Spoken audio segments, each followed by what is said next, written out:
ఒక పల్లెటూర్లో ఓ బడుగు రైతు కుటుంబం ఉండేది. వాళ్ళకి సంపద ఏమీ లేదు, కానీ ప్రేమతో బతుకుతుండేవాళ్ళు.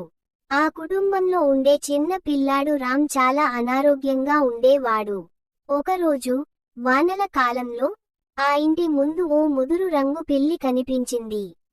అది చాలా నలిగిపోయి, తినడానికి కూడా ఏమీ లేక బలహీనంగా ఉంది.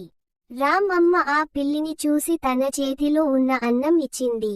పిల్లి కళ్ళలో వింత వెలుగు మెరిసింది. ఆమె పేరు పెట్టారు చిన్ని.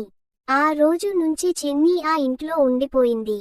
రామ్ ఎప్పుడైతే ఒంటరిగా బాధపడుతుంటాడో, చిన్ని వచ్చి తన కుడికాలిపై తల పెట్టేది. రామ్ నవ్వేవాడు.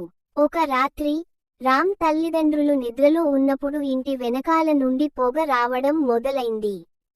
చిన్ని వెంటనే ఉలిక్కిపడి, గట్టిగా మొర పెట్టింది.